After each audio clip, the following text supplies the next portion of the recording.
Kalian mau apa? Kalian mau belajar untuk interview? Kalian mau belajar untuk TOEFL ataupun IELTS? Kalian mau belajar untuk beasiswa?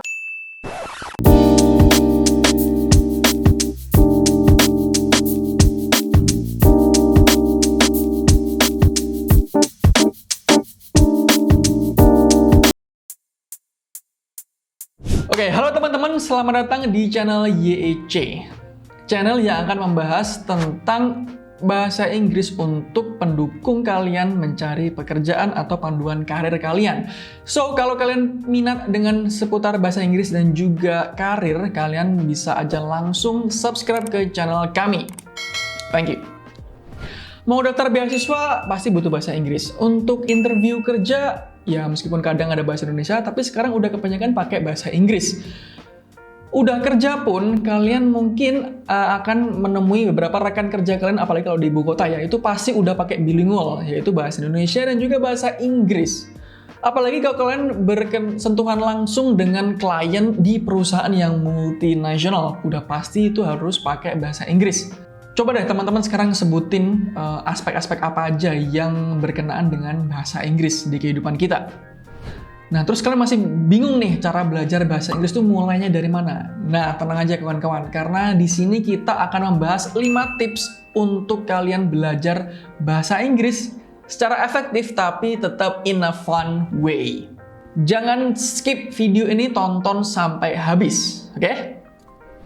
Jadi untuk tips yang nomor 1 adalah set your goals. Nah, untuk tujuan kamu belajar bahasa Inggris itu udah harus kalian tentuin dulu nih. Kalian mau apa? Kalian mau belajar untuk interview?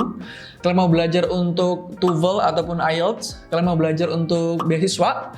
Ataupun kalian mau belajar untuk sekedar bisa berkomunikasi dengan bule ataupun rekan-rekan kerja kalian yang sekarang udah pada pakai bahasa Inggris ini ya. Setelah itu kalian bisa bikin target harian, mingguan maupun bulanan untuk belajar bahasa Inggris ini.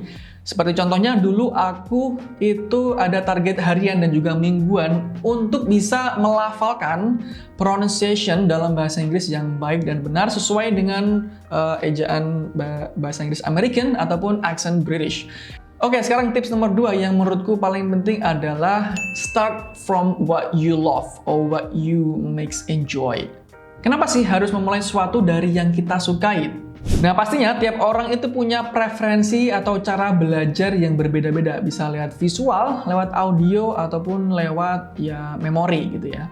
Dan itu harus kalian sesuaikan dengan kebutuhan kalian ya. Kalian sukanya yang mana? Belajar lewat pendengaran atau dengerin aja? Atau sama harus lihat sama visualnya dengan video atau gambar-gambar yang menarik? Atau cukup baca buku aja?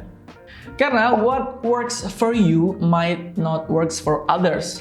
So it is better for you to start with what you love or what makes you enjoy doing it.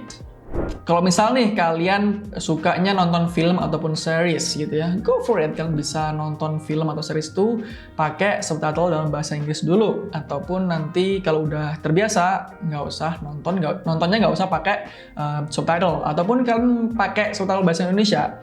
Tapi usahakan kalian ngerti nih bahasa Indonesianya nih, subtitlenya nih ada nih. Tapi kalian juga harus tahu apa yang diucapkan atau kalimat apa yang diucapkan oleh si aktor ataupun aktris itu. Misal, kalian dengar si aktor atau artis itu bilang be careful, terus di subtitlenya bilangnya hati-hati. Oh, dari situ kita bisa tahu bahwa hati-hati itu bahasa Inggrisnya adalah be careful, bukannya liver atau heart. Nah, itu contoh simpelnya ya teman-teman. Atau kalian bisa mulai dari hal yang paling kecil, yaitu adalah bahasa di gadget atau handphone kalian. Usahakan kalian udah setting pakai bahasa Inggris, jangan pakai bahasa Indonesia. Itu menurutku juga mempermudah atau memperlancar kita dalam belajar bahasa Inggris. Karena apa? Karena perbendaharaan kata kita jadi semakin banyak dengan cara seperti itu. Nah, ini ada jurnal menarik nih dari Journal of Applied Linguistics.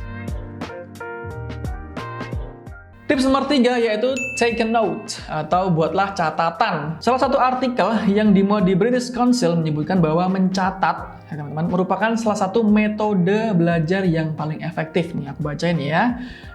Sumber artikelnya itu adalah 5 Habits of Effective English Language Learners, British Council.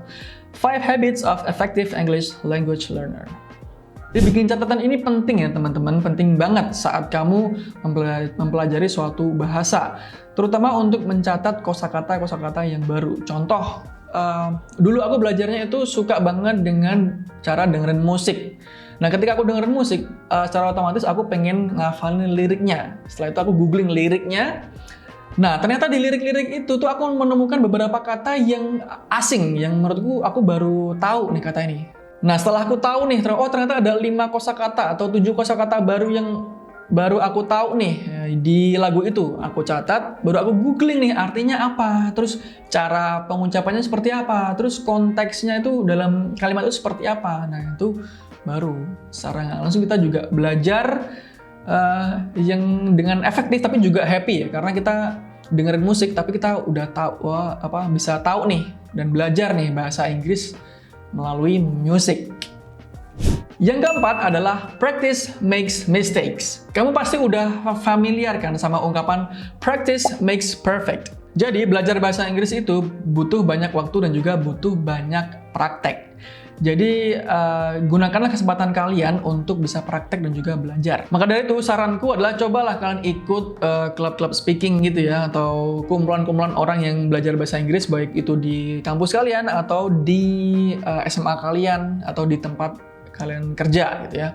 Yang kedua, coba mulai dengan hal kecil, yaitu menulis caption di Instagram kalian atau di TikTok kalian dengan bahasa Inggris. Terus kalian bisa coba untuk mendengarkan ataupun menulis sesuatu gitu dalam bahasa Inggris. Ataupun kalau dulu aku pribadi itu aku senang banget sama yang namanya self-talk atau berbicara sendiri saat nyetir sendiri gitu ya, baik di mobil ataupun di motor, ataupun bisa juga kalian pas di kamar di depan cermin ngomong yang ada di kepala kalian omongin aja. Nanti itu akan bisa melatih memory muscle kalian atau otot memori kalian untuk bisa dan terbiasa ngomong dalam bahasa Inggris. Yang terakhir adalah be consistent.